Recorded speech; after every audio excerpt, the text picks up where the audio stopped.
This is the Khmer Times News. My name is Paolo Bonini, and these are your headlines.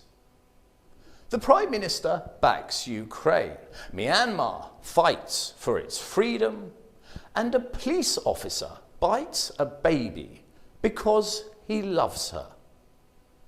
Firstly, more on our main story. Prime Minister Hun Sen this week told Cambodian diplomats to adopt a stance against Russia's invasion of Ukraine in all international polls, saying they must support Ukraine by condemning the invasion. It is a continued policy that shows clear support for the people of Ukraine and the leadership of President Zelensky. The PM showed his continued support for Ukraine. The Premier said that Cambodia will never support an invasion of a country by another country. He said, "I have advised that wherever our diplomats have to vote on the conflict between Russia and Ukraine, they have to vote against the invasion and the use of force. Voting in favour of it will create an ongoing precedent in the world, which sees the stronger nations invading the weak." Cambodia earlier in the month backed a United Nations emergency resolution condemning the invasion of Ukraine and asking the Russians to withdraw. After a month of war, the support offered by nations globally is crippling the Russians at home and on the battlefield. They appear to have failed in their primary objective of capturing Kyiv, and after mounting losses seem to have had a change of heart, saying it was never their intention to take the city of Kyiv, but only to protect the breakaway states in the east of the country. This statement from Moscow seems rather absurd. It has been interpreted by the global community as an attempt to save face from a hugely embarrassing defeat when they failed to capture the capital city. That failure has turned the turtle on its back and has shown how weak and inefficient the Russian military machine really is. The mighty Russian bear has been left reeling, battered and bruised by the continued ferocity of the fight put up by the Ukrainian people. And they are not slowing down as they battle on for their families, their flag and for their freedom.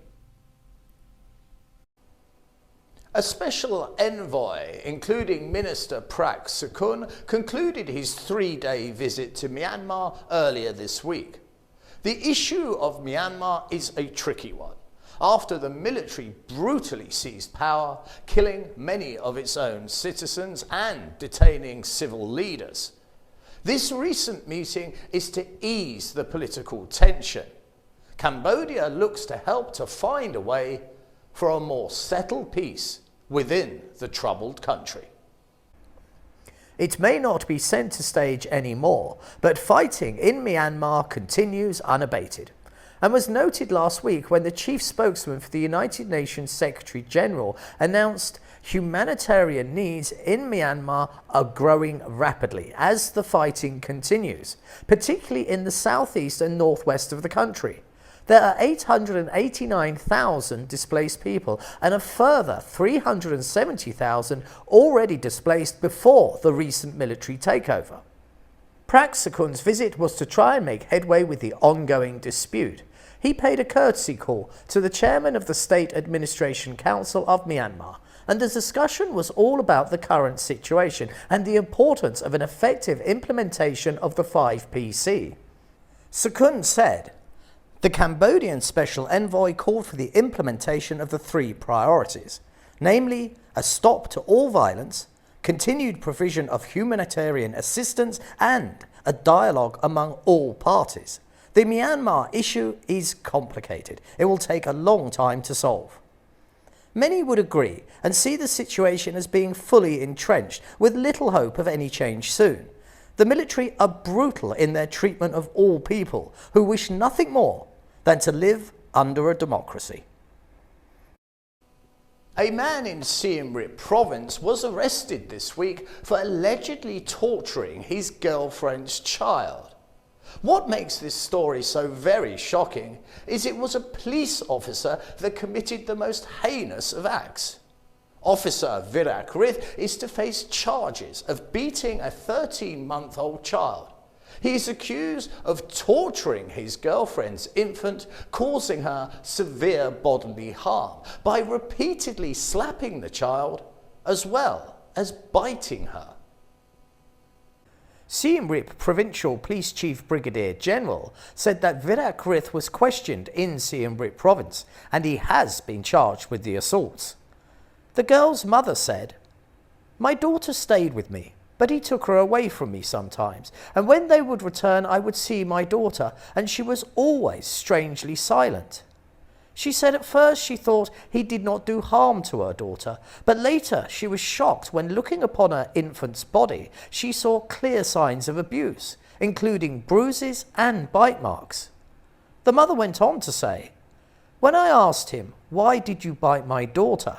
he replied that he bit her because he loved her." Siem Reap Deputy Police Chief had said that Virak Rith had confessed he was trying to console the baby while she was crying, but when the baby did not stop crying, he had slapped her violently and caused her grave physical harm. The baby has been admitted to a hospital in Siem Reap City and is now recovering. Virak Rith has been charged with intentional act of violence with aggravating circumstances. We can only hope that the full fury of the law is brought to bear on this man, a man who betrayed the trust of a mother and assaulted innocence. It has been an astonishing week for drug busts. Border guards seem to be unable to walk a few steps without tripping over yet more illicit drugs. The largest case of the past week involves 3 Chinese men trying to import 100 kilos of ketamine, a drug so destructive and so corrosive it will rot your teeth, your liver and your mind. The seemingly endless epidemic continued with the latest large-scale drug bust in Phnom Penh earlier this week. The operation to take over 100 kilos of drugs off the streets was more complicated than most, as the Department of Anti-Drug Crimes struck at 3 locations in Phnom Penh, including the houses where the suspects lived. The 3 suspects were all Chinese. They were Li Yang, Zhen Ho-jun, and the youngest of the gang, Chen Piang. He was only in his mid-20s. What these 3 were sitting on was worth millions of dollars on the black market and would have caused devastation within the communities they would have been delivered to. The haul included ketamine weighing over 99 kilos, 7 kilos of MDMA, more commonly known as ecstasy, and other drugs, reaching a total weight of a staggering 107 kilograms. There have been many other cases this week. A couple's Toyota car was searched at the border and was discovered to have 21 kilos of heroin. In yet another case, a male was arrested for smuggling 20 kilograms of ice, cocaine and ecstasy from Cambodia to Vietnam. The economy booms, but as it does, the relentless march of the drug trade continues.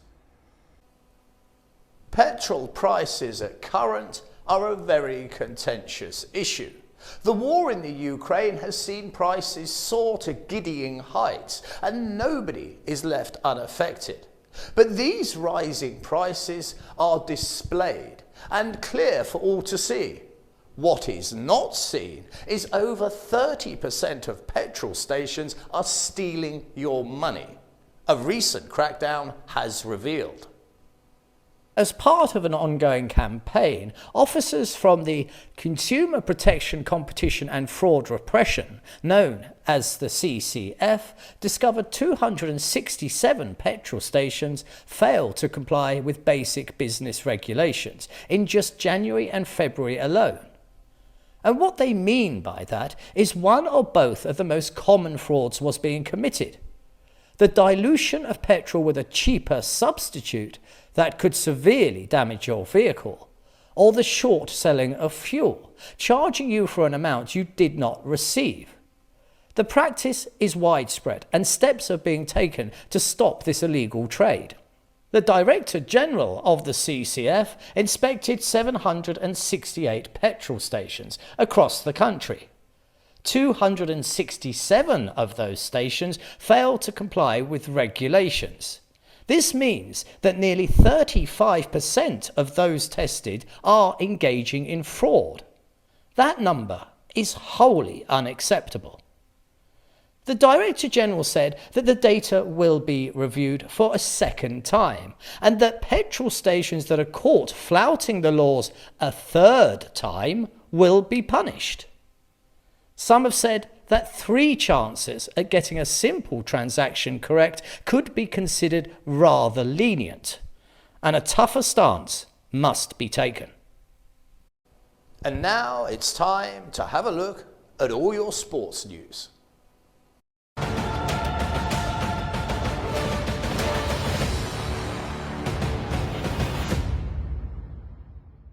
A few World Cup qualifying matches have been played, but what is very noticeable is those games that did not take place. Scotland versus Ukraine was cancelled, as was Russia against Poland.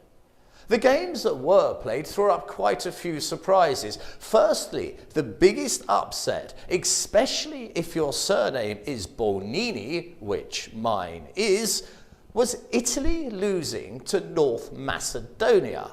Now, it's not as though it was the whole of Macedonia that beat them. It was just North Macedonia. This result means Italy will not be in the upcoming World Cup. In other results, Portugal beat Turkey, Sweden beat the Czech Republic, and Wales had a fine win. They beat Austria 2-1. Luckily for me, my mother was Welsh, so I'm not out of it yet. Now for a very quick look at the Premier League in England. Just the briefest of looks at the Premier table, and the story is all in the top 3. Chelsea and Liverpool are leading a charge. Both teams are unbeaten in the last 5 games. Man City are clinging on to top spot, and they are literally hanging by their nails. Liverpool are just 1 point behind. As we get to the conclusion of the season, it's getting more exciting. Now it's time to look ahead to see what the weather has in store for us next week. The humidity will be suffocating, with a high of 90 degrees by the middle of next week. But the outlook looks very much like a relationship with an ex-girlfriend. It starts off pretty gloomy, it gets stormier as it progresses towards the weekend, but then there's an interlude. A hint of sun shines on through before it turns into a catastrophe yet again as Tuesday and Wednesday the storms return. This has been the Khmer Times News. You can contact myself at the studio by mailing us at ktnewsstudio@gmail.com. Please do subscribe and comment and stay up to date with all the breaking news by downloading our app from your app store. This has been Paolo Bonini, and that was the week that was. I'll see you next Saturday for your weekly roundup.